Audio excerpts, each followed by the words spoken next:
Assalamualaikum warahmatullahi wabarakatuh. Ang puso na hindi umaalaala kay Allah ay tulad ng isang tigang na lupa, ang dhikr. Pag-alaala ang siyang banayad na patak ng ulan na nagpapabalik ng luntian sa iyong kaluluwa. Huwag hayaang matuyo ang iyong labi. Bigkasin ang subhanallah, alhamdulillah at Allahu Akbar. Kasi po mga brothers and sisters, ang mundo na ating ginagalawan ay punong-puno na ng tukso. Mundo na isang mapanlinlang na karagatan na may malalaking alon ng tukso. Ang iyong salah, ang o pagdarasal ang siyang matatag na angkla na pumipigil sa iyong pusong madaong sa kawalan. Kapag lumalapat ang iyong noo sa alpombra, sa oras ng pagdarasal o wakto.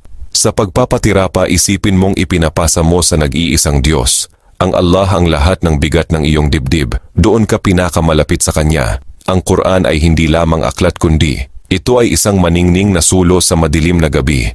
Ang bawat talata na napapaloob sa banal na Quran ay gamot na humihilom sa mga sugat ng pusong nagdurosa. Mga brothers and sisters, basahin ang Quran kahit isang pahina lang araw-araw. Huwag lamang itong daanan ng tingin. Hayaan mong lasapin ng iyong puso ang tamis ng kanyang mga pangako at paalaala. Oo mga brothers and sisters, tama po ang inyong narinig. Ang Quran ay gamot para sa lahat. Kasi po mga brothers and sisters, ang bawat kasalanan o pagkukulang ay isang itim na batik o kalawang sa salamin ng iyong puso. Kung hindi mo ito pupunasan ng malinis na tila, ay mananatiling malabo ang iyong tingin sa iyong pananalamin. Baka pati ang sarili mo ay di mo makilala. Ang paghingi ng tawad o istighfar, tuluyan na itong maglalaho ang lahat ng mga nagawang kasalanan dahil sa liwanag ng pananampalataya. At sa pagbabasa ng Quran, humingi ng tawad, ang pagpikit ng iyong mga mata at pagpapahinga sa bibig ng tadhana na isinulat ng pinakamapagmahal. Ito ang sining ng pagtanggap na may plano siya sa likod ng bawat luha.